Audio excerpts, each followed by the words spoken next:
प्रभूंना पाहिल्याबरोबर काय भाव निर्माण झाला असेल आपण कल्पना करू शकत नाही. एवढा आनंद आज मेरे रामजी का. आमच्या या झोपडीमध्ये प्रभू रामांचं आगमन झालं आणि या देशामध्ये सुद्धा रामांचं आजच आगमन झालंय. सगळ्यांच्या मोबाईल मध्ये काय रिंगटोन आहे, हेच गाणं.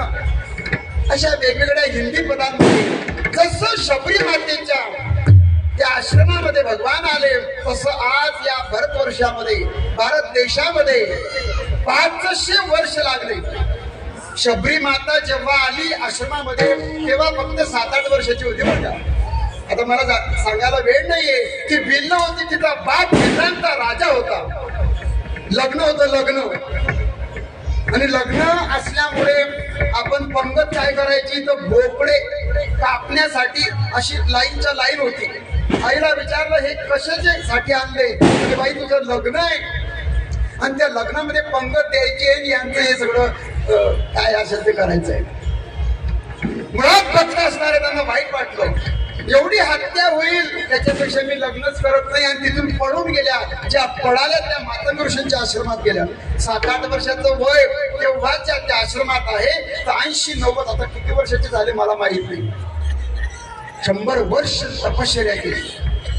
शबरी मातेच्या आश्रमामध्ये येण्यासाठी एवढी मोठी प्रदीर्घ प्रतीक्षा शबरी मातेला करावी लागली. आणि आपल्याला सुद्धा 500 वर्ष राम प्रभूंना येण्यासाठी लागले. आता हे सगळं इतिहास मला सांगायचा नाही, कारण तुमच्या खिशामध्ये तुमच्या मोबाईल मध्ये तुम्ही बघा, मंदिराचा इतिहास सगळं तुम्हाला तिथे ऐकायला पाहायला मिळेल. कसे कसे स्थित्यंतर झाले, यवन भाषे कशी आली, मराठी कसे आले, जे असेल ते असेल. परंतु झालं ते झालं. मग राजकारण कसं झालं, समाजकारण कसं झालं, युद्ध कसं झालं, मंदिर कसं पाडलं, मंदिर केव्हा उभं राहिलं, देव टेंट मध्ये किती वर्ष राहिले, कोणाकोणाचे रक्त सांडले, हे सगळं तुम्हाला माहिती आहे. गेल्या काही 2 महिन्यापासून आम्ही ते ऐकतोय, सगळं काही चिंतन करतोय. तुमचा वेळ सांगून मला घ्यायचा नाहीये, पण असे प्रभू श्री रामचंद्र आणि आज अयोध्या येथे भगवान विराजमान झाले. 51 इंच मूर्तीची जी साईज आहे, उंची, म्हैसूरचा दगड वापरलाय. ज्यांनी ती तयार केली शिल्पकार योगी त्यांचं नाव आहे, बाकीचं नाव मला माहित नाही. मूर्ती एवढी मोहक आहे, दिवसभर आपण टीव्ही मध्ये पाहिली. भगवान कसे आपल्याचकडे पाहतात असं प्रत्येकाला वाटतं की मंद मंद हसतात. भगवान जी मूर्ती त्या ठिकाणी प्राण प्रतिष्ठित आहे ती खूप भव्य दिव्य अशी नाही. भगवान बाल रूपामध्ये उभे. त्या मूर्तीच्या अवतीभोवती प्रभावड आहे. प्रभावड म्हणजे काय, पंढरपूरला जर तुम्ही गेले ना तर चांदीची प्रभावड आहे देवाच्या पाठीमागे. प्रभावड म्हणजे देवाची शोभा. शेंदोर्णीला जर तुम्ही गेले त्रिविक्रम भगवान मंदिर आहे त्रिविक्रमाचं, त्यांच्याही अवतीभोवती 10 अवतार, देवाने जे जे अवतार घेतले ते सर्व अवतार देवाच्या अवतीभोवती. मत्स्य, कूर्म, वराह, नृसिंह, वामन, परशुराम, राम, कृष्ण, बद्ध, कलंकी, जे जे अवतार भगवंताने घेतले. म्हणजे त्या मूर्तीचं सुद्धा व्हॉट्सअपला युट्यूबला बघा, कोणत्या ठिकाणी कोणती मूर्ती, कोणता अवतार केव्हा घेतला, उंची किती, फक्त सगळं तुम्हाला सांग. मला उलट सोपं केलं कीर्तनकारांना. मीडियाने काय केलं, तसं तुम्हाला कीर्तनाची पण गरज नव्हती, पण देव आले ना मग आनंद व्यक्त करायचा म्हणून एक कथा आहे, कीर्तन आहे. भगवान 51 इंच देवाची मूर्तीची उंची आणि असा तो सुंदर प्रकारचा परमात्मा बाल स्वरूपामध्ये भगवान. एकानं विचारलं देवाचं बालरूप का, पंढरपुरामध्ये सुद्धा भगवान बाल रूपातच उभे. मग इथे मोठे राम धनुष्य घेतलंय असं नाही, पण बालरूपामध्ये, बालरूपातले भगवान लवकर प्रसन्न होतात म्हणून बालरूपाची भक्ती. बाळकृष्ण नंदा घरी आनंदल्या नरनारी. काय झालं, दुधिया तोरणे, दुधिया तोरणे, दुधिया तोरणे,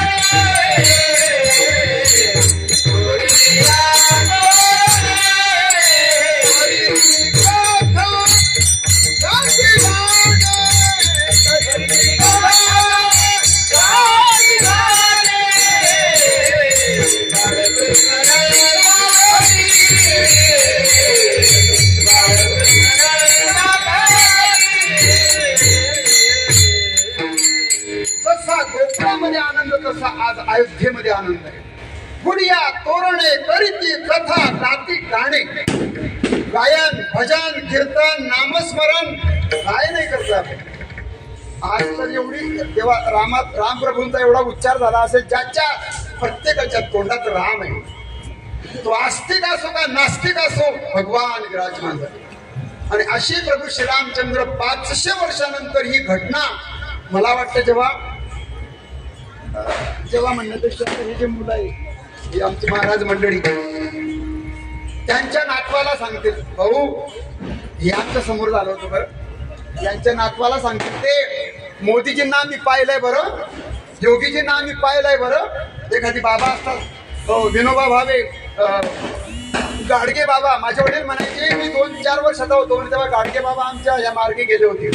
म्हणजे ज्यांनी योगींना पाहिलं, ज्यांनी मोदीजींना पाहिलं, ज्यांनी या सोहळ्याचा अनुभव घेतला, ही अशी त्यांच्या नातवाला 70-80 वर्षापूर्वी सांगतील तेव्हा हे दृश्य आम्ही पाहिलं. या घटनेचे आम्ही साक्षीदार आहोत. म्हणून तुम्ही मी आपण सगळेच भाग्यवान आहे. विठला विठला विठला.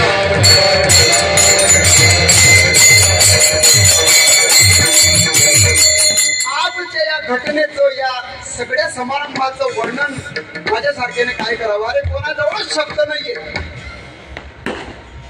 शब्द नाही बोलता येत नाही म्हणे मी बोलूच शकत नाही. आता आपण मुख्य काय होतो, काय बोलावं. आता न बोलणं हेच जास्त वर्णन आहे बरं का. बोलण्यापेक्षा न बोलणं. म्हणे बाबा माझी वाचा कुंठीच आहे. तू का म्हणे वाचा राहिली कुंठीच. पुढे झाले चित्त समाधान. गाणी बोलतायत मग बोलता येत नाही म्हणून बोलायचं नाही का. हो, जरी एखाद्या वेळेस एखाद्या व्यक्तीच्या समोर एखाद्या घटनेच्या समोर शब्द काम करत नाही, शब्द तोंडातून निघत नाही, कोणत्या शब्दानं वर्णन करावं सुचत नाही, तरी सुद्धा शब्दाचं माध्यम घेऊन आपल्याला एखाद्याचं वर्णन करावं लागत असतं. भगवंताचं वर्णन शब्दाने होत नाही, संतांचं वर्णन शब्दाने होत नाही. पण शब्दाशिवाय तुम्हाला पर्यायच नाही. वर्णन करायचं असेल शब्द. मग तुकाराम महाराजांच्या मनामध्ये प्रश्न पडला, या देवाने काय केलं, कोणासाठी काय केलं, भक्तांसाठी काय केलं, या देवाचं वर्णन करावं. या देवाचं महत्व, या देवाच्या अवताराचं प्रयोजन. भगवान अवतार घेतात कशासाठी, अवतार घेतात कोणासाठी, येऊन इथे काय करतात, असं जेव्हा तुकोबारांच्या मनात आलं तेव्हा त्यांना बोलावं लागलं शब्दांच्या द्वारा. काय वर्णन करावं. आणि म्हणून त्यांनी देवाचं वर्णन, देवा तुम्ही कशासाठी आलात,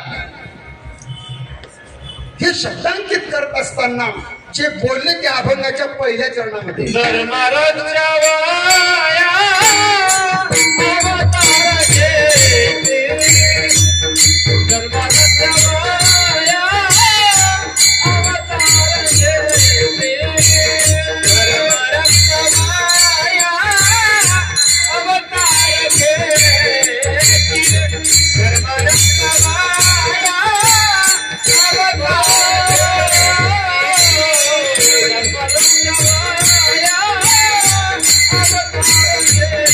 Yeah.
देवा तू जो इथे आला, ज्याच्यासाठी अवतार घेतला त्याचं पहिलंच कारण धर्म रक्षावया, धर्म रक्षावया अवतार घेसी आपल्या पाडीसी भक्त.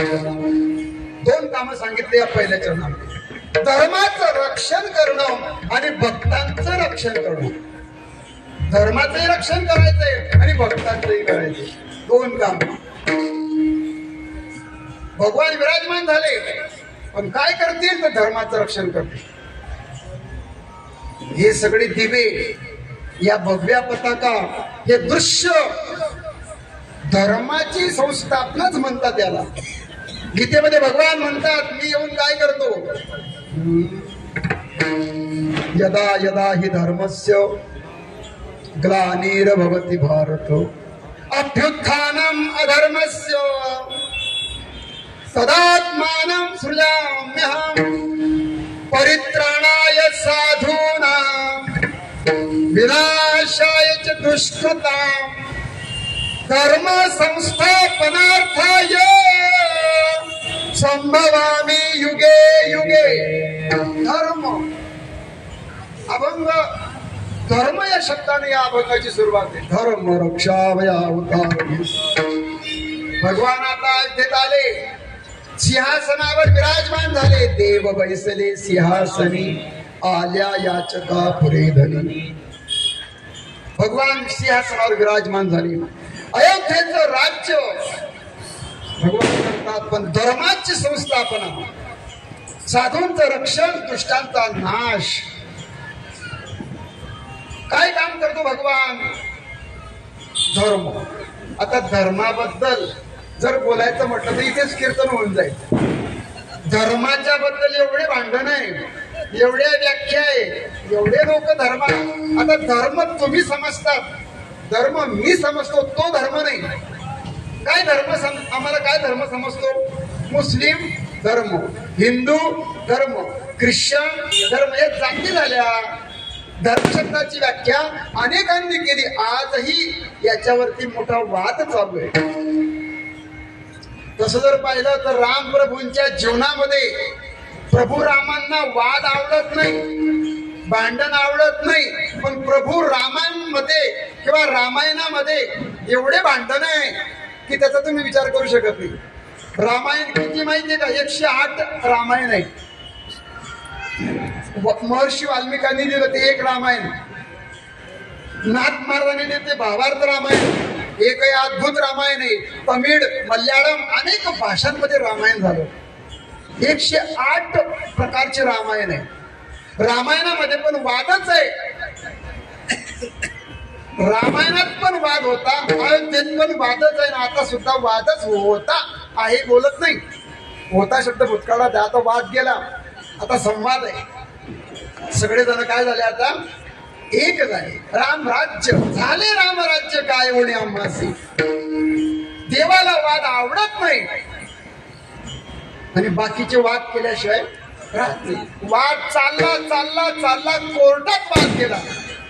ते बी तुम्हाला माहित आहे. मला तिकडे पण जायचं नाही, तुम्हाला जे माहिती आहे ते काय सांगायचं.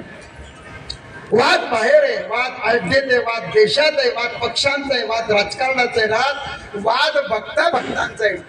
जे राम मानतात त्यांचा वाद आहे, जे मानत नाही त्यांचा वाद आहे. तर्क वितर्क कुतर्क बरोच चाललं. रामायणात पण वाद आहे बरं का. आणि राम प्रभू असे आहे ना, राम प्रभू शांत आहे, राम प्रभू कमी बोलतात, राम प्रभू मितभाषी आहे. बघा तुम्ही रामायण, भगवान कृष्ण परमात्मे आणि राम प्रभूंच्या जीवनामध्ये, उभ्या आयुष्यामध्ये भगवंताला कधी सुखाचा क्षण मिळाला नाही. रामांच्या जीवनामध्ये जेवढं दुःख आहे तेवढं कोणत्याच अवतारामध्ये नाही. समाजाने दुःख दिलं, घरच्यांनी दुःख दिलं, सगळेजण रामाला दुःख देतात, पण राम प्रभू मंद मंद हसतात. स्मित हास्य भगवान करतात. मनाच्या विरुद्ध कोणी बोललो तरी त्याचा खेद नाही, भक्तांचाही आनंद नाही. कोणी तिरस्कार करो, निंदा करो, वंदन करो, निंदा करो, भगवंत तटस्थ भूमिकेत आहे. घरात पण वाद आहे, देवाच्या घरात. बरं काय सांगावं, दशरथ महाराज हे अज नावाचे सूर्यवंश आहे आणि त्या सूर्यवंशामध्ये दशरथ महाराज राज्य करतात आहे आणि त्यांना बाकी राण्या आहे, राज्य आहे, सगळं काही, पण संतान नाही म्हणून दुःखी आहे. आणि दुःखी असल्यामुळे सर्व सांगून वेळ घेत नाही, पण शिकारीला जातात, तिथे श्रावणबाळाची हत्या होते, त्यांचा शाप मिळतो आई वडिलांचा. 1937 ची कविता होती. शराला तो धावला काळ, बिघडला श्रावण बाळ. बाण छातीत गेला, त्यांच्या आई वडिलांनी शाप दिला, पुत्र पुत्र करत तुम्ही म्हणाल, तुम्हाला काही पाणी सुद्धा मिळणार नाही. सर्व झाला, आनंद दुःख झाला. प्रभू राम आले, मोठे झाले, विश्वामित्र घेऊन गेले, सगळं घडलं. पण उतारवयामध्ये आणि हे मुलं झाल्यामुळे दशरथ महाराज विचारतात गुरूंना, वशिष्ठांना, मला असं वाटतं की यांना गादीवर बसवावं पटकन. म्हणे मुहूर्त पहा. आणि तेव्हा मुहूर्त पाहिला, म्हणे उद्याचाच मुहूर्त आहे, सकाळी चांगलाच मुहूर्त आहे. म्हणजे आजचा जसा मुहूर्त आहे ना, या मुहूर्तावर सुद्धा वाद झाला. आजचं जे मुहूर्त काढलं ना रामप्रभूंच्या अयोध्येमध्ये प्राणप्रतिष्ठेसाठी, काही पीठाचार्यांनी त्याच्यावर वाद केला. त्या मुहूर्तावरची वाद, त्या कार्यक्रमावरची वाद आहे. मंदिर पूर्ण न होता तुम्ही कशी काय प्राणप्रतिष्ठा करतात, असं काही विद्वानांचं म्हणणं आहे. म्हणजे आज बी वाद होता, 500 वर्षापासून वाद होता. आज बी वाद, या मुहूर्तावर वाद, या मूर्तीवर वाद, या पूजेवर वाद, पूजा कोणी करायची त्याचा वाद, ज्यानं केलं त्याच्याबद्दल वाद, वाद वाद वाद वाद. रामायणात वाद, बाहेर वाद. पण तिथे असंच झालं. उद्याचा मुहूर्त मोठा शुभ आहे. वशिष्ठ म्हणतात यांना पटकन राज्यावर बसवा. बराबर आणि तयारी झाली. अयोध्येमध्ये वार्ता पोहोचली. मुहूर्त कोणी काढलं होतं? वशिष्ठांनी. कशाचं मुहूर्त काढलं होतं? रामप्रभूंना राजगादीवर बसवायचं मुहूर्त काढलं. सर्व झालं, पण रात्रीच कमाल झाली. एका रात्रीमध्ये काय होऊ शकतं? काही होऊ शकतं. आणि कोण करतं हे सर्व? आपल्या वेरूळच्या पोलीस बायानी बरं श्रीच एका रात्रीत बाईनं राजकारण केलं. आपल्या गावात नाही बरं, आपल्या परिसरातली एमडीएस कॉलनी ते नाही, वेरूळचे पण नाही. अयोध्येची एकच स्त्री अशी आहे की तिनं बाजी पलटवली. काय घडलं सगळं तुम्हाला माहित आहे. 2 वर मागितलं वगैरे वगैरे. आणि मग जो पाय राजगादीच्या सिंहासनावरती जाऊन चढायचं, बसायचं, तोच पाय वनाच्या दिशेने जावा लागला. मग एकानं प्रश्न केला, वशिष्ठांचं मुहूर्त चुकलं कस काय? मुहूर्त काढलं होतं ना, कशाचं मुहूर्त काढलं होतं? राजगादीवर बसवायचं. मग ज्या राजगादीवर बसण्यासाठी वशिष्ठांसारखे मुहूर्त काढतात, त्यांचं मुहूर्त वनाच्या दिशेने भगवान का जातात? मग त्या मुहूर्ताला किंमत काय? प्रत्येक गोष्ट मुहूर्तावर झाली पाहिजे. लग्न असो, प्राणप्रतिष्ठा असो, मुहूर्त टळलं तर अनर्थ होत असतो. प्रसाद घेताना सुद्धा तुम्हाला पटकन प्रसाद खाऊन घ्या. अरे प्रसाद खाल्ला नाही तरी तिथे घार आली, तो पिंड घेऊन गेली. ज्या यज्ञामधून पायस पात्र निर्माण झालं, 3 राण्यांना तो वाटायचं होतं. पहिला भाग द्या कौशल्या मातेला, आणि काही मातेला राग आला, ती काही खात नाही, एक घार आली आणि तो प्रसाद घेऊन गेली. म्हणजे प्रसाद घेताना काय करायचं? तिला कोणतं पटकन खा. कुठे गेले होते? आणि मग तुम्ही कशाचा प्रसाद आहे हा? मग कोण कोण गेलं होतं? कितलं भाडं लागलं? मग ट्रकनं गेले होते का रेल्वेने? अरे काय रे तू खाय ना रे, प्रसाद दिला तर पटकन खा. सांभार चौकशा कशाला करतो? मग तुम्ही 2 जण गेले होते का? जोडीने गेले होते का? जोडपे होते का? महाराजच्या सोबत गेले होते? अरे काय करावं भयाला, अरे खायला प्रसाद पटकन खा. पण इथे पण प्रसाद घेताना प्रॉब्लेम आला. मग असे रामप्रभू राज्यावर तर काही बसत नाही, वनाच्या दिशेने जातात. बरीचशी घटना घडली. पण हे सगळे भगवान. आणि आता काही माताही दुष्ट नाही बरं का, काही मातेला भगवान विनंती करतात, रात्री आई तू असं मागून घे, जर का मी राज्यावर बसलो तर धर्माची स्थापना करता येणार नाही. माझे भक्त ऋषी मुनी जप तप करतात.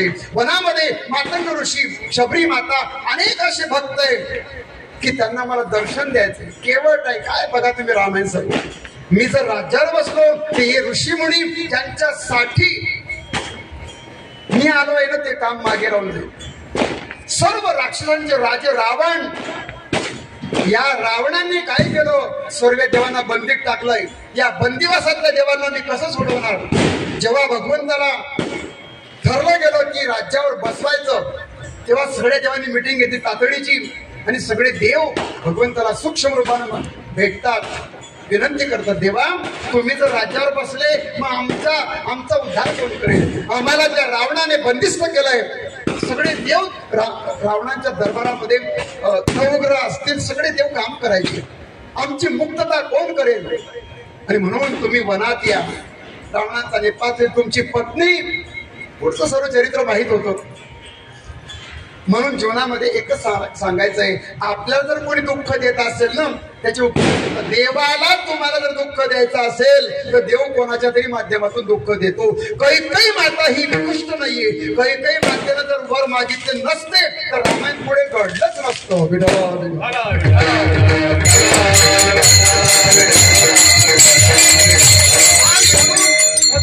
रावणाचा वध करतात, धर्माची स्थापना. धर्म बोललो मी, धर्म संस्थापनार्थाय संभवामी युगे. 3 कामं भगवान करतो. एक दुष्टांचा नाश, सज्जनांचं रक्षण आणि धर्माची स्थापना.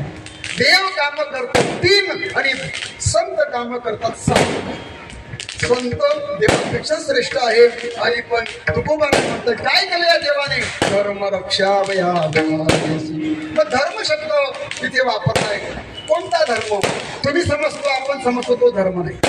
मग धर्माची व्याख्या जास्त मोठी सांगत नाही, अगदी छोटीशी सांगतो, एका वाक्यात सांगतो, एका शब्दात सांगतो. धर्म म्हणजे माझं चिंतन आहे. धर्म शब्दाचा अर्थ आहे फक्त जबाबदारी, कर्तव्य. धर्म शब्दाचा अर्थ एका शब्दात सांगायचं जर ठरवलं, म्हणजे माझं मत आहे, तुमचं काय असेल मला माहित नाही. धर्म म्हणजे कर्तव्य, धर्म म्हणजे जबाबदारी. तुमचा माझा प्रत्येकाचा धर्म वेगळा वेगळा आहे. असं काय? पत्नीचा धर्म वेगळा आहे आणि पतीचा धर्म वेगळा आहे. स्त्रियांचा धर्म आहे, पुरुषांचा धर्म आहे, राष्ट्र धर्म, कुल धर्म, हे धर्मच सर्व. राजधर्म, राजाचा धर्म आहे, प्रजेचा धर्म आहे, पत्नीचा धर्म आहे, पतीचा धर्म आहे, मुलांचा धर्म आहे. आणि आत्ता जर म्हटलं तर तुम्ही श्रोत्यांचा पण धर्मच आहे. हे टाळकरी गाणारी मंडळी यांचा पण आता धर्म आहे आणि माझा पण वक्तृत्व हा माझा धर्म आहे. यांचा धर्म काय? आता वाचवणं. यांचा धर्म असेल त्या पद्धतीनं आपल्याला जेवढं येत असेल तेवढं गायन करणं, मध्येच कोणतेही प्रमाण देऊन वक्त्याला अडथळा आणू नये. हा यांचा धर्मच आहे. आणि माझा धर्म काय? 12 वाजेपर्यंत कीर्तन करणं हा माझा धर्म आहे का? झाला स्वयंपाक महाराज, आवरा लवकर. पण तुम्ही 1 तास लेट आहे. स्वयंपाक झालाय पण वेळेत कीर्तन करणं हा माझा धर्म आहे. तुमच्या मनाला झोंबेल असं न बोलणं हा माझा धर्म आहे. आणि तुमचा धर्म काय? झोपा घेऊन ऐकणं हा तुमचा धर्म आहे का? नाही.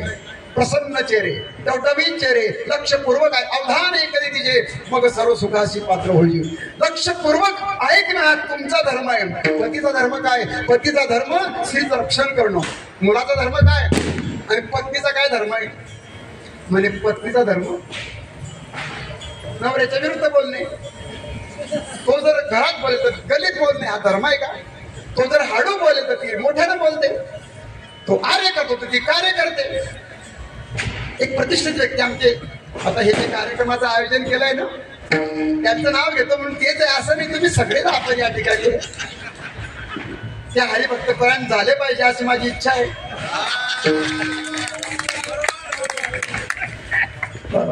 जर हरिभक्तपरायण झाले ना अजून मजा येणार आहे. त्यांचं घर आनंदित, त्यांच्या आमच्या ताई आनंदित, भाच्या आनंदित, सगळे आनंदित होईल. माळकरी वा नुसतं प्रभू श्री रामचंद्र की जय असं म्हणून चालत नाही. माळकरी वा सगळ्यांना माझे हात जोडून विनंती. होईल तेवढं आपण चांगलं वागण्याचा प्रयत्न. हे राम राज्य आहे बरं का. इथून आपल्या विचारांची क्रांती, आपल्या विचारांचं चेंजेस होणार आहे.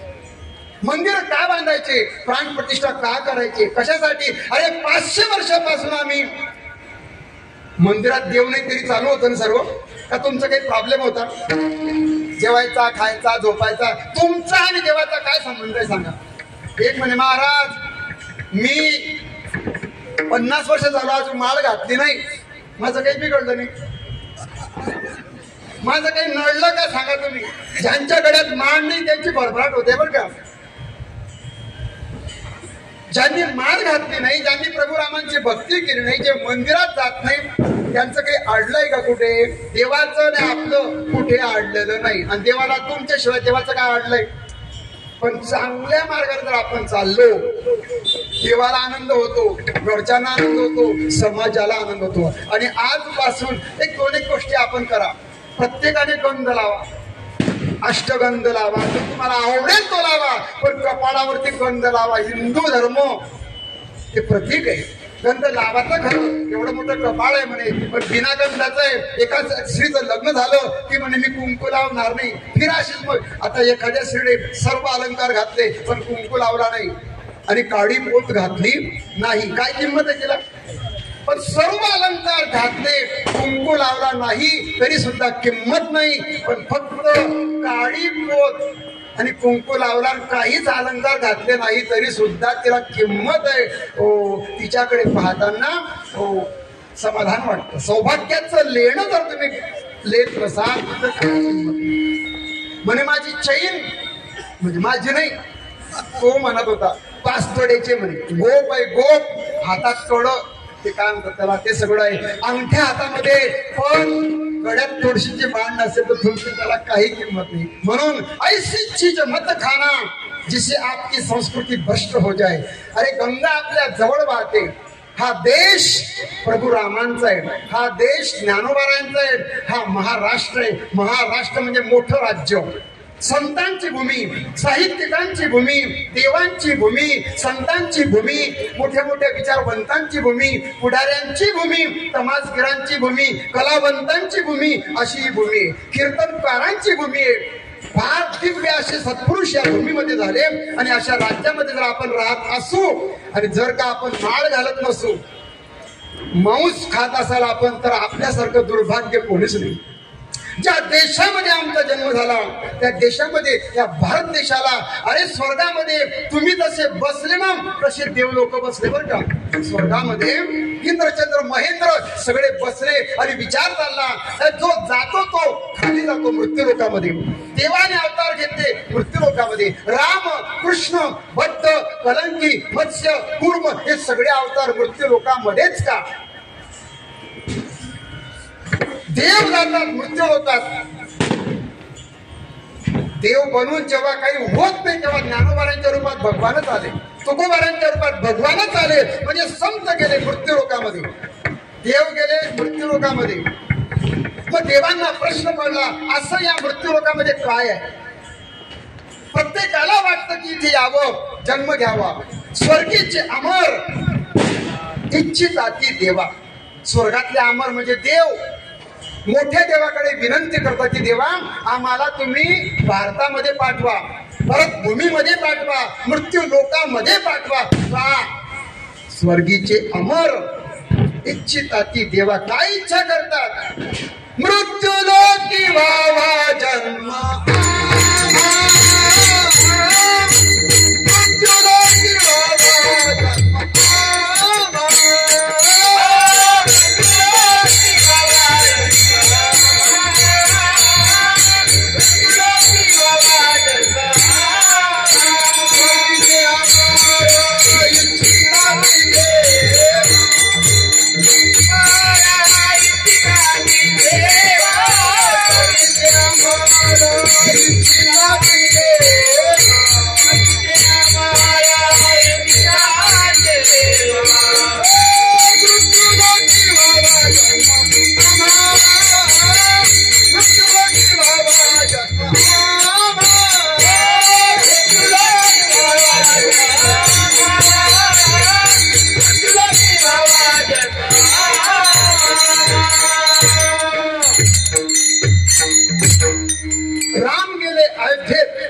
मृत्यू लोकामध्ये.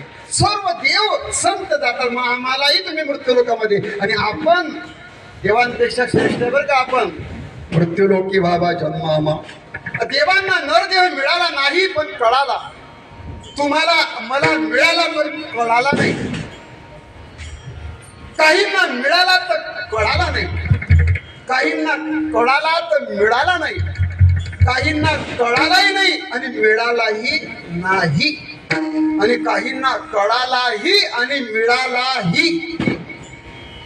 तुमच्या इथले म्हशी, डुकर, कुत्रे त्यांना काय समजतंय आज राम जन्म झाला आहे का, राम प्रभू आले आहे का, पताका लावले आहे का, दिवे लावले? कुत्र्यांना काय समजतंय, डुकरांना काय समजतंय? म्हणजे त्यांना देह मिळालाही नाही, कळालाही नाही. म्हणून माझे हात जोडून विनंती आहे, रामप्रभूंनी तुम्हाला मला प्रेरणा करावी की नाही, आतापर्यंत झालं ते खूप झालं, मी उद्यापासून मांसाहार करणार नाही. म्हणजे मी नाही, तुम्ही जे म्हणजे मी सांगतो म्हणून संकल्प करा, प्रभू रामांचं चिंतन करा. प्रभू आमच्या मनामध्ये अशी उर्मी, अशी इच्छा जागृत होऊ द्या की मी आता खाणार नाही, पीत असेल तर मी पिणार नाही, मी पत्नीला मारत असेल तर मारणार जा हो महाराज. पत्नी का मारू देईल का? अरे पत्नी जोडते म्हणे कोणाला, आपल्या इथे नाही. स्त्रियांचं राज्य आहे बरं का, घरामध्ये सत्ता कोणाची आहे?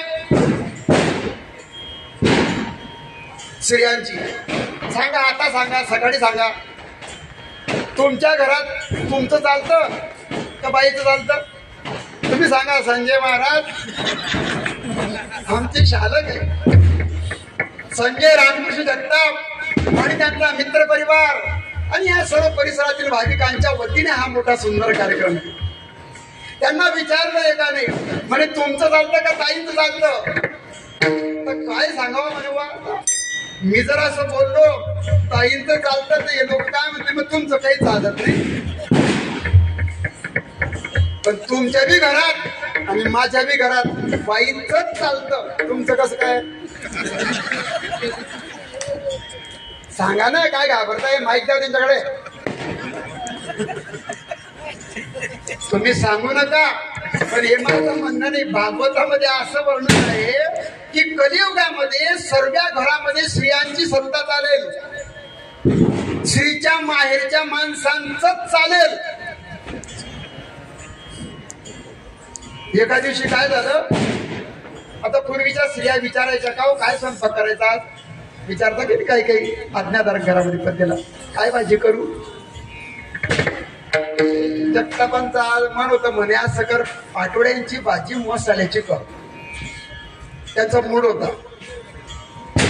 आणि त्या दिवशी आमच्या ताईंचा मूड होता म्हणे मी कारल्याची भाजी करेल, शेंगदाणे गुळ चिंच टाकून तुम्हाला कडू लागू देणार नाही, थोडासा नॉर्मल रस्सा त्याला करावा लागतो. तसं त्यांचं आता ते फार मोठं काम आहे त्यांचं, केटरर्स म्हणून सुंदर प्रकारचं भोजन, ते विवाह जे जे काही कार्यक्रम असतात त्याच्यामध्ये आपल्याला ते खाऊ घालतात. त्यांना काय सांगायचं, आता त्या ताईंना वाटत होतं भरलेले कारले मस्त मी करेल, नाही म्हणे आज तर मला पाटोड्यांची भाजी खायची. आता कोणती भाजी होईल बरं घरी, कारल्याची का पाटोड्यांची? कशाची? कारल्याची. तुम्हाला काय माहिती त्याच्या घरात?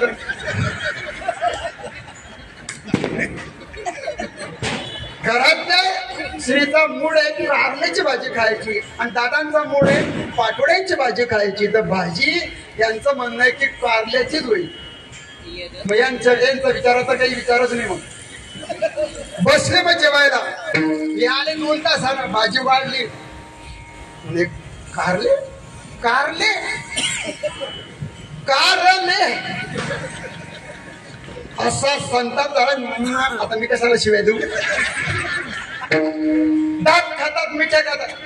जेव्हा नुसतं पाहिलं काय आमच्या घरात नुसती श्री बघते ना तरी माणूस, तसं काही नाही. मी म्हटलं वा ते कारल्या नॉर्मल व्हा, नॉर्मल व्हा, कूल डाऊन. मग हे दात मिठ्या खात म्हणा, रागात म्हणा, संतापात म्हणा, खातात आहे कारले आणि समजतात आहे पाटोड्या. म्हणजे चालतं कोणाचं घरात? बाईचं. विठ्ठल विठ्ठल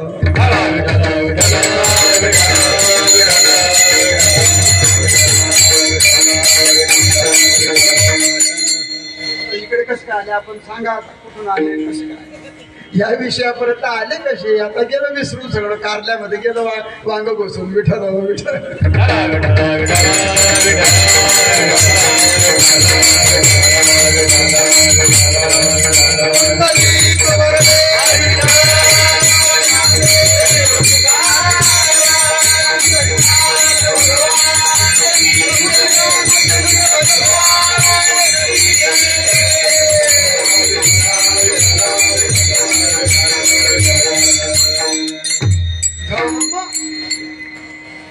कोणाचा कोणता धर्म हा चालला तो विषय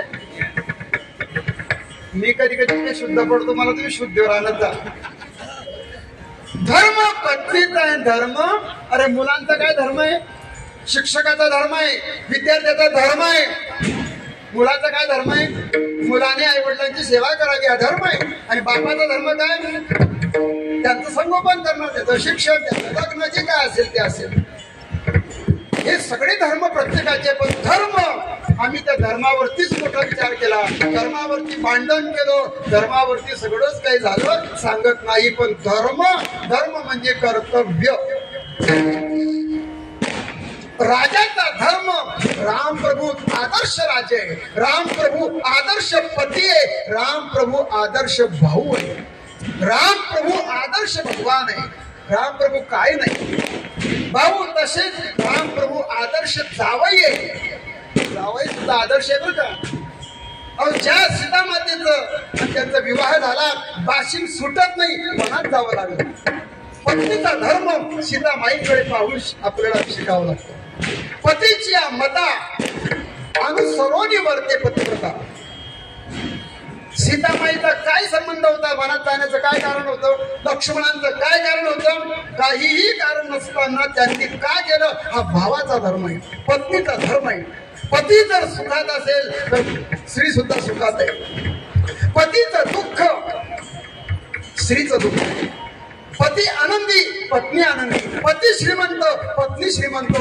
पती गरीब पत्नी गरीब पतीचा अपमान तिचा अपमान म्हणून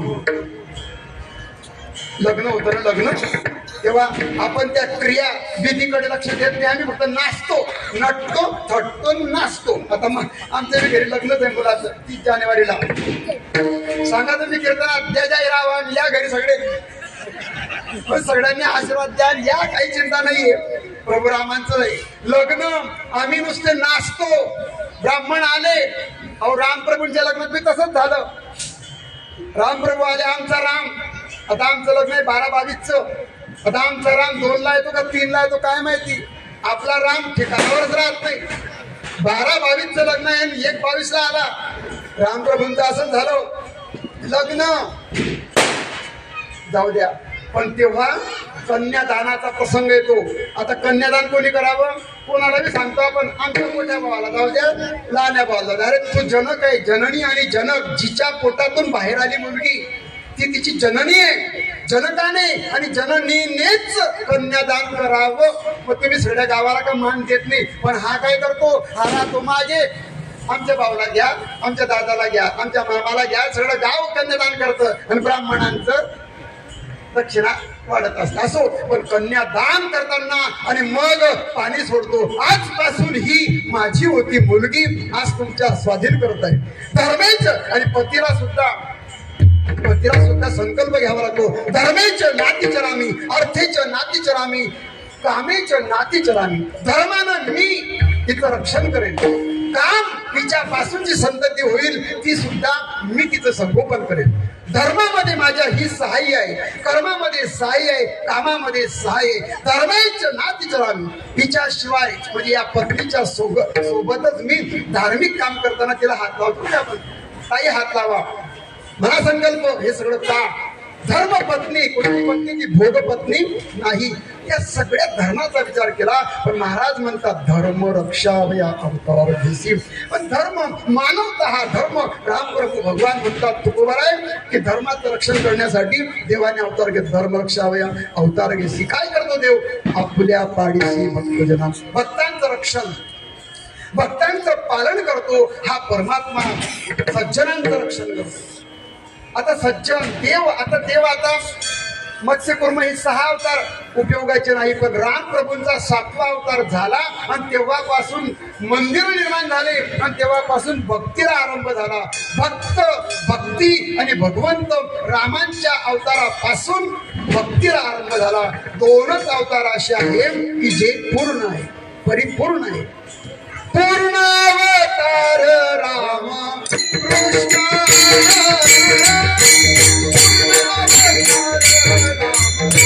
कृष्ण,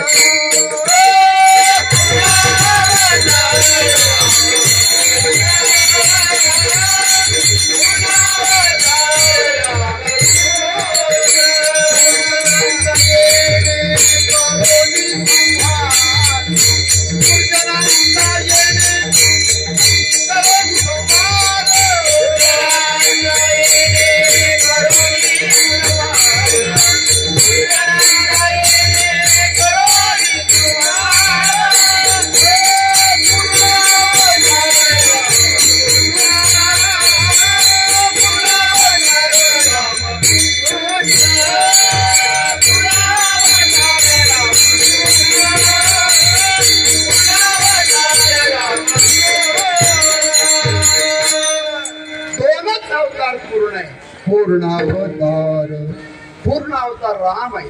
राम, भरत, शत्रुघ्न, लक्ष्मण हे 4 जिथे प्रकट होतात त्याला पूर्ण अवतार. अवताराचे प्रकार सांगितले. अंश अवतार, अंशांश अवतार, कला अवतार, आवेश अवतार, पूर्ण, परिपूर्ण, तम असे अवतार आहे.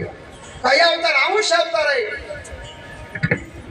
आज ज्यांच्या हातून भगवंताची प्राणप्रतिष्ठा झाली ना, ते कोण आहे? परमपूज्य मोदीजी या देशाचे 150 कोटीचे हे राजे. भगवान गीतेमध्ये आपल्या 10व्या अध्यायामध्ये विभूती सांगतात. अर्जुनांचा प्रश्न आहे, देव कोणाकोणामध्ये पाहायचा? हे जे झाड आहे ना, हे सगळे झाडांमध्ये पिंपळ हे वृक्ष देवाचं रूप आहे बरं का. मार्गशीर्ष महिना गेला आता, 12 महिन्यांमध्ये मार्गशीर्ष महिना माझी विभूती भगवान म्हणतात. पांडवांमध्ये अर्जुन मी, नद्यांमध्ये गंगा मी आणि पर्वतांमध्ये हिमालय हे माझं रूप आहे. माझा मुद्दा इथे की या माणसांमध्ये, प्रजेमध्ये जर कोण असेल तो राजा हे माझं रूप आहे. मग आज या गावाचा पंतप्रधानाचा, सरपंच असेल, नगरसेवक असेल, महापौर असतील, महाराष्ट्राचे मुख्यमंत्री असतील आणि या देशाचे पंतप्रधान हे राजाचं स्वरूप आहे. विठ्ठल विठ्ठल.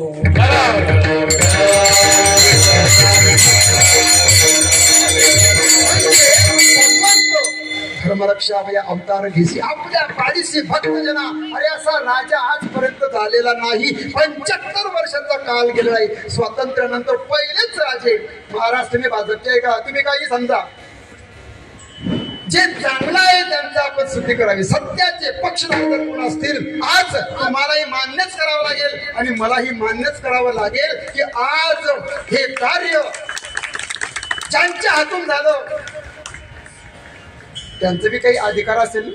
सगळ्यांनी का नाही करू शकले असं? त्यांनीच काय केलं? त्यांच्या हातूनच काय झालं? वाद असतील, मला त्याच्याशी घेणं देणं नाही, परंतु देवाचं कार्य कोणाच्या तरी माध्यमातून भगवान करत असतो. मग माध्यम पूज्य मोदीची झाले असतील. काय म्हणणं आहे? अशी व्यक्ती बघा, तुम्ही चिंतन करतो कधी कधी मी, एकही भाषण त्यांचं पॉइंट नोट असं काही नसतं. ज्या देशात जाईल, ज्या प्रदेशात जातील त्या भाषेत थोडंफार बोलतात. संस्कृतावरती प्रभुत्व आहे, त्या भाषेवरती प्रभुत्व आहे. गुजराती, मराठी, हिंदी, इंग्रजी, काय भाषा आहे? नाव त्यांचं नरेंद्र आहे. असं कोणी म्हणतं, चिंतन आहे की स्वामी विवेकानंद यांचा तर अवतार नसेल. देहूला, पंढरपूरला वारकऱ्यांच्या संमेलनामध्ये पूज्य मोदीजी बोलायला लागले. अभंग त्यांच्या मुखातून बाहेर पडावे, अस्खलित अभंग. आमचे महाराष्ट्रामध्ये राहून आम्हाला अभंग माहिती नाही, आपल्याला बोलता येत नाही. सांगायचा मुद्दा, कोणीतरी ईश्वरी अवतार असल्याशिवाय हे घडत नाही. अरे तुमच्या माझ्या घरामध्ये 10 लोक आपल्या घरात आहेत, सगळे आपल्यावर प्रेम करता का? आपल्या गावामध्ये सगळे आपल्यावर प्रेम करता का? कोणीतरी आपला वैरी असेल, कोणीतरी शत्रू असेल, कोणाला तरी आपलं म्हणणं पटत नसेल, घरात विरोध, गावात विरोध, समाजात विरोध. पण असं निर्दोष व्यक्तिमत्व ज्याला म्हणू शकतो आपण, जगात जरी गेले अरे मला गावात मानता असतील पण सर्वदूर आपला सन्मान होऊ शकत नाही, पण प्रत्येकाच्या हृदयात जर काहीतरी आत्मीयता असेल तर त्यांच्याबद्दल नाही, त्यांचं एकच टार्गेट आहे, आता तळागाळातल्या माणसाचं कल्याण आणि शेतकऱ्याचं कल्याण हे त्यांचे स्वप्न आहे. आणि ते संन्यासी आहे, ते साधू आहे. कोण आहे त्यांच्या मागे पुढे? ज्यांनी आपला देह, आपला कण, आपलं मन समर्पित केले या राष्ट्रासाठी. अशा या मोदींच्या चरणावरती आपण सर्व नतमस्तक होऊया आणि त्यांना कोटी कोटी वंदन करू. हे घडवणार हे रामांची इच्छा आहे. देवाची इच्छा असेल तरच घडतं बरं का. तुमच्या माझ्या ह्या प्रयत्नानं होत नाही. भगवंताला वाटलं की आता मला विराजमान व्हायचंय, आता मी येईल, आणि भगवान आले, पण त्यांचं माध्यम झाले मोदीजी. विठ्ठल विठ्ठल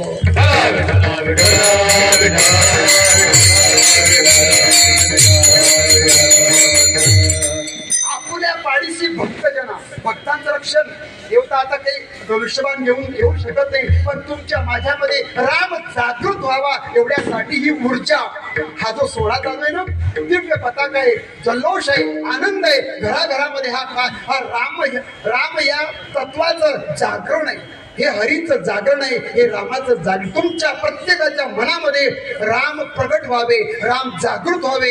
नुसतं राम राम म्हणून चालत नाही. रामांचे विचार, रामांचा आचार, रामांचा उच्चार, त्यांचे कर्म, त्यांचे धर्म, आपण राम प्रभूंचं आचरण, त्यांच्या चरित्राचं आचरण करायचं. आणि कृष्णांचं चरित्र फक्त उच्चारायचं, पण आपण तसं करत नाही.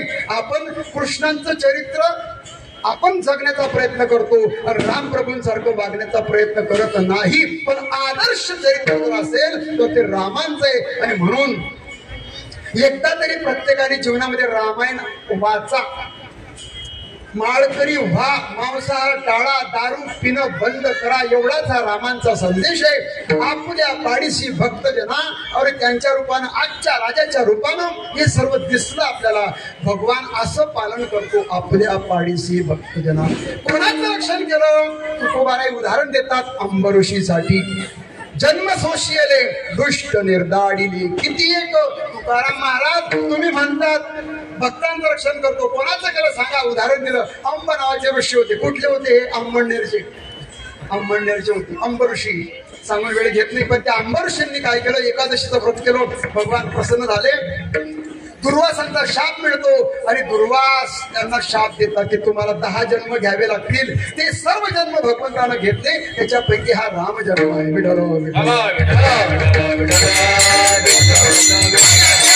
रामांच्या अवतारामध्ये दुष्ट निर्दाडिले, किती अनेक दुष्टांचा नाश भगवंतानं केला. का बरं? तेव्हा तुम्ही भक्तांचं रक्षण काय करता? तर तुम्ही कृपावंत आहे. तिसरं चरण असं आहे, धन्य तुझं कृपा सिंधू म्हणतील आपला तू बोल साच करी. भक्तांचं रक्षण करतो हे तुझं ब्रीद आहे, हे तुझं वाक्य आहे. तू ते खरं करतो आणि तू ते खरं करून दाखवलं, ही तुझी गॅरंटी. कोणाची गॅरंटी आहे? रामप्रभूंची गॅरंटी आहे. आणि पूज्य मोदीजी काय म्हणतात? ही मोदी की गॅरंटी आहे. जे जे काही ते बोलतात आहे ना, ते मी करून दाखवेल.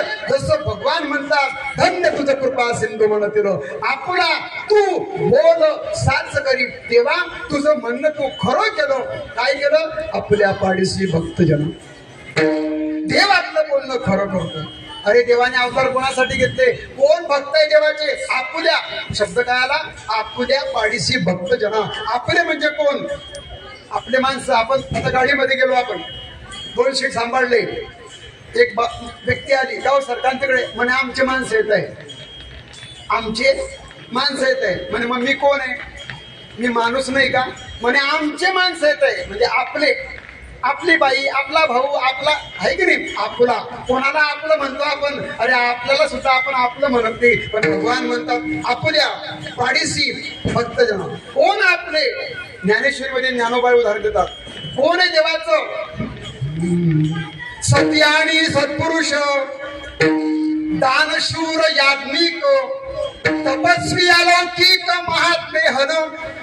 कोण आपले? आपल्याची यादी दिली बरं देवाने.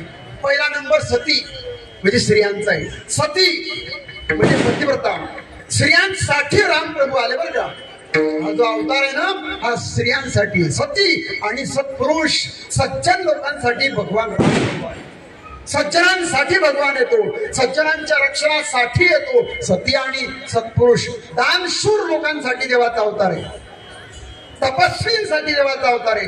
जेव्हा आता बघा तुम्ही हा सोहळा आला ना, त्या सोहळ्याला सगळे ऋषी मुनी होते. जपी तपी सिद्ध संन्यासी मुनी मुक्त असे सगळे रामप्रभूंच्या त्या राज्याभिषेकासाठी होते. आणि आजही अयोध्येमध्ये सगळ्या आणि साधू संतांचं तिथे आगमन झालं होतं. ज्यांच्या हातून ही पूजा झाली असे मोदीजी 11 दिवसापासून व्रतस्थ होते. 11 दिवसापासून भोजन नाही, 11 दिवसापासून त्यांचं व्रत होतं. 140 म्हणा 150 कोटींचा राजा जेव्हा प्राणप्रतिष्ठेचे मंत्र उच्चार करतोय, विधी करतोय, त्या राजाची पवित्रता, खाणं पिणं राहणं अंतर बाह्य शुचित्व असेल तरच तो पूजेला बसू शकतो. साधा सत्यनारायण करता तुम्ही तर सकाळी खाऊ शकत नाही आपण. या राजाचं पवित्र आणि असे हे राजे आपल्या पाडीशी सज्जनांसाठी तपस्यांसाठी भगवान म्हणतात मी अवतार घेतो. आपल्या पाडीशी भक्तजना देवा तुला सगळे धन्य तुझं, तुला कृपा सिंधू म्हणतात. भगवान रामप्रभू कसे करुणा सागर आहे, करुणा आहे, दया आहे, कृपा आहे आणि असे सर्व देवा तुझं वर्णन कोण करतो? अभंगाचं शेवट तुका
वर्णिती पुराणे होय नारायणे दया सिंधू.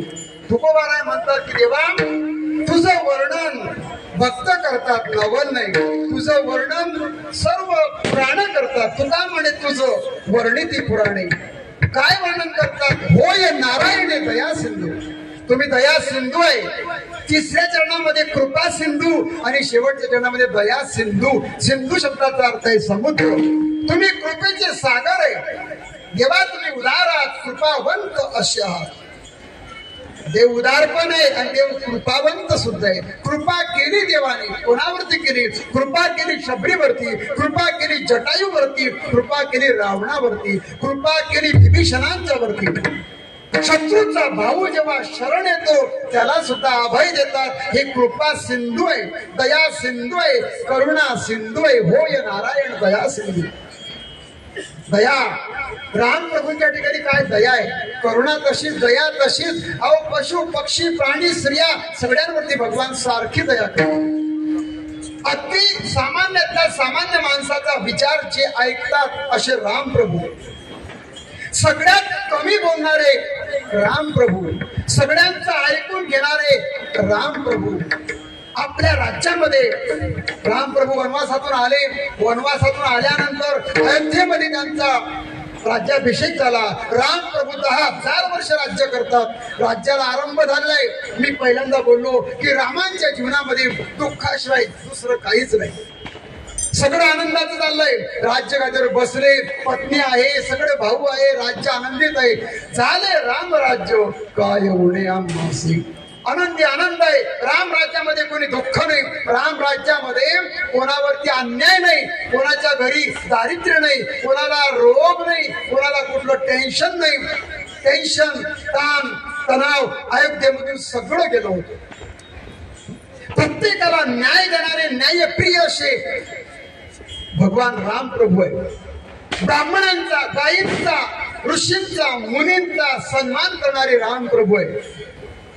प्रत्येकाचा विचार करणारे राम प्रभू आहे. सुखाचे दिवस आले, आनंदाचे दिवस आले तर घाबरावर का तुम्ही? आपण काही अंतरावरती दुःख टपून बसलाय असं समजा. राम प्रभूंच्या जीवनात तेच झालं.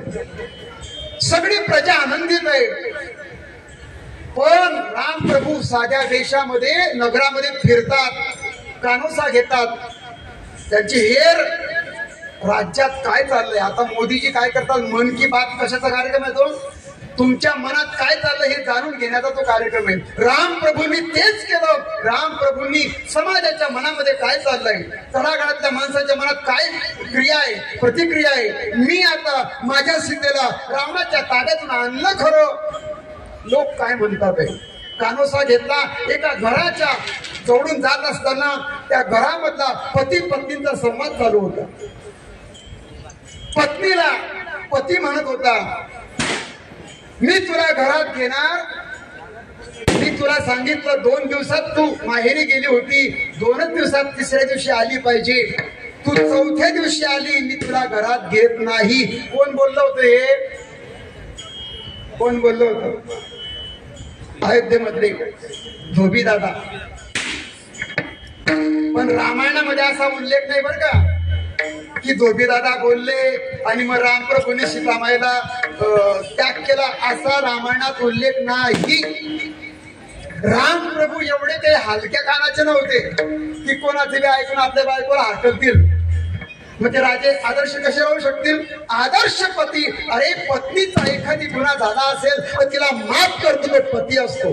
पत्नीचा सन्मान करणारा पती असतो. आपल्या पत्नीला 4 चौघांमध्ये अपमानित करायचं नाही आणि पत्नीने सुद्धा नवऱ्याचा सन्मान वाढेल असंच वागावं. राम प्रभू ऐकतात, लोकांचा कानोसा घेतात. प्रजेच्या मनात तर्क वितर्क आहे की ज्यांची पत्नी अशा असुराच्या ताब्यात राहते तर तिला राणी बनण्याचा अधिकार काय? तर्क वितर्क चालले आणि ते ऐकलं. राम प्रभू विचार करतात की समाजाच्या मनामध्ये राजाला आपलं जीवन नसतं. राजा स्वतःच्या जीवनात, आपल्या जीवनामध्ये, आता जसं मोदींचं काय म्हणणं आहे पूज्य की माझा कण कट्टाचा थेंब सुद्धा देशासाठी समर्पित आहे. राजा हा प्रजेचाच असतो, त्याला स्वतःच्या भावना नसतात. मग हे आजचे राजे रामप्रभूचं द्योतक कसं काय? एकच घटना सांगतो, कीर्तन संपवतो. पूज्य मोदीजींची आई वारल्या. सकाळी 8:30ला काय केलं त्यांनी? खांदा दिला, अंत्यविधी झाला. आणि काय केलं मग? 9:30 त्यांची सभा होती. दुसऱ्या दिवशी एकही बातमी त्यांच्या आईची आली नाही. ज्यांचं क्षण ना क्षण समाजासाठी आहे असे राम प्रभू सीतामाईंचा त्याग करतात. मुद्दा माझा एवढाच होता की आनंद झाला, पण पत्नी गेली. प्रजेसाठी पत्नीचा त्याग, प्रजेसाठी सर्वांचा त्याग करणारे राम प्रभू आहे. ज्या दिवसापासून सीतामाई गेल्या त्या दिवसापासून राम प्रभू हसले नाही. राम प्रभू जमिनीवर झोपायचे, गादीवर झोपणं माहित नाही, मिष्टान्नाचं खाणं माहित नाही, हसणं माहित नाही, असे आदर्श चरित्र. म्हणून देवा तुका म्हणे तुझं वर्णिती पुराणी. होय नारायण दया सिंधू, तुम्ही दयेचे सागर आहात. आणि असं हे रामप्रभूंचं चरित्र थोडक्यात आपल्या वेळेमध्ये सांगण्याचा प्रयत्न केला. सगळ्यांनी हात मोकळे करायचे आणि देवाचं चिंतन करायचं. विठ्ठल बार तुम्हा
ज्यांचा प्राणप्रतिष्ठा सोहळा आहे त्यांचं चिंतन आपण 2-5 मिनिटं करायचं.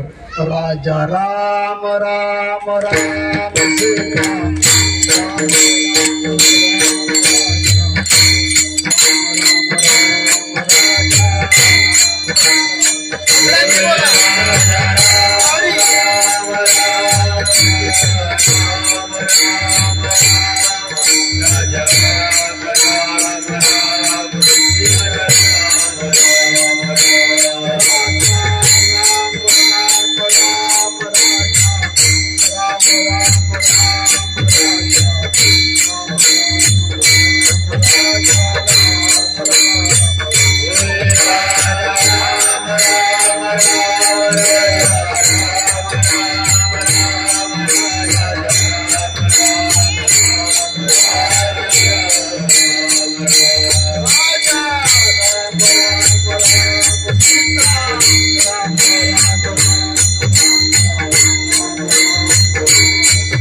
रामांसाठी सगळ्यांनी आता एकदा टाळ्या वाजा रामांसाठी. प्रभू श्री रामचंद्र भगवान की जबरदस्त हनुमान की जबरदस्त हनुमान की. छान. ज्या संतांच्या द्वारा इथपर्यंत हा प्रवास झाला त्या संतांचं चिंतन करायचं. ज्ञानेश्वर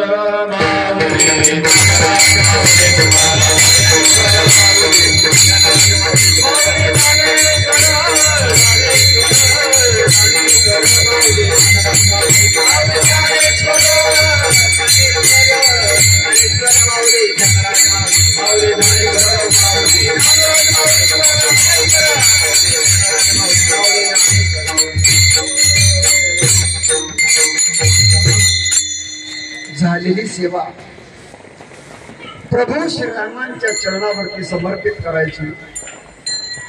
सद्गुरु जोग महाराज, ज्ञानोबाराय आणि माझे परम सद्गुरु पूज्य माऊली महाराज वावडते निवासी असणारे त्यांच्या चरणावरती समर्पित करायची. इथे जमलेले सर्व रामभक्त त्यांच्या चरणावरती समर्पित करतो. या ठिकाणी सेवेला विराम देतो. ज्या या सर्व कार्यक्रमाचं जे नियोजन केलं शिंपी समाजाच्या वतीने असेल, शिवतीर्थ सामाजिक आणि सांस्कृतिक मंडळाच्या वतीने असेल, परिसरातील सगळ्यांच्या वतीने हा कार्यक्रम आहे. या कार्यक्रमासाठी जे काही गुणवंत कलावंत या ठिकाणी आले, विजय महाराज, प्रमोद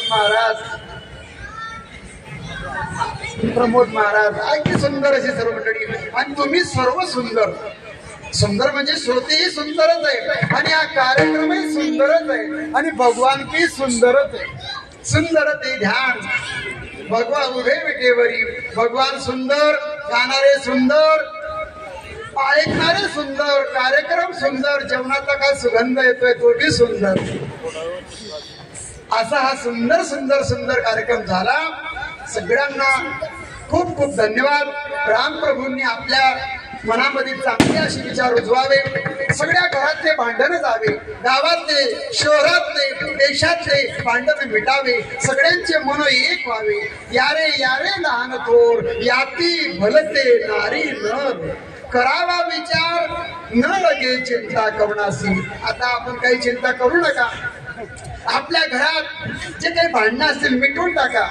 छोटे छोटे भांडणं परिसरात, शेजारीचं भांडण आहे, घरात भांडण, गावात भांडण, काय असेल मिटवा, विसरा. सगळे आपण एक होऊया. आता हे रामांचं राज्य आहे, हे तुमचं माझं राज्य नाही. आणि येणारा काळ सुद्धा खूपच गोडाचा आहे. हे म्हणतात, मोदीजी म्हणतात की हा अमृत काल आहे. कोणता काल आहे हा? अमृत काल आहे. अमृत शब्दाचा अर्थ आनंदाचा आहे. अमृत काल आहे आणि अमृत काळाचे आपण साक्षीदार आहोत. आजची ही घटना 22 जानेवारी 2024 सोमवार आहे. प्रजा कोणतं व्रत करताय? पशुपती व्रत आहे आणि सगळेजण आपण करतात आहे. सोमवार आहे. भगवान बघा मुहूर्त कसा काढलाय बा. एकच मिनिट सांगतो फक्त. रामाचं चिंतन कोण करतं? भजन करी महादेव, भजन करी महादेव, भजन करी महादेव, भजन करी महादेव.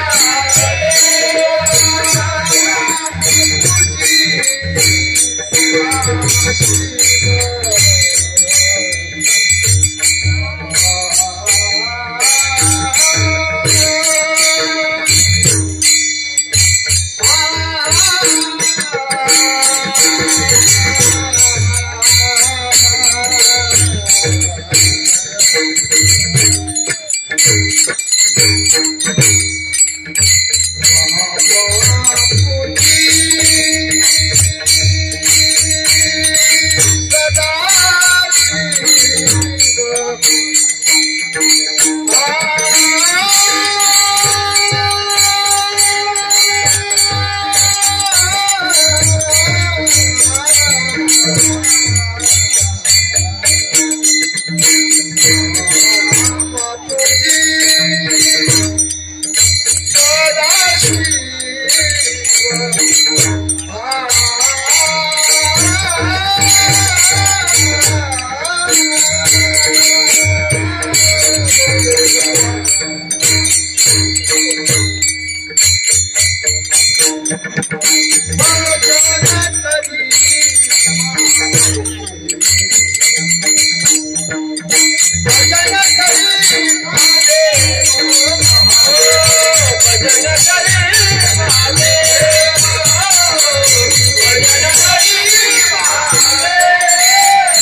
भजन महादेव करतात आणि महादेवाचं पूजन राम प्रभू करतात. आणि आज सोमवार आहे, दिवस महादेवांचा आहे आणि राम प्रभू सिंहासनावर विराजमान झाले. असा दुहेरी संयोग आहे, सगळाच संयोग आहे. आणि हा सगळा आनंद रामांच्या चरणावरती समर्पित करायचा. आणि आज हा जो आनंद आहे हा रामांचा आनंद आहे म्हणून त्यांच्याच पायी सेवा समर्पित करतो. आणि या ठिकाणी थांबतो, काही बोलायचं बोलू शकतो.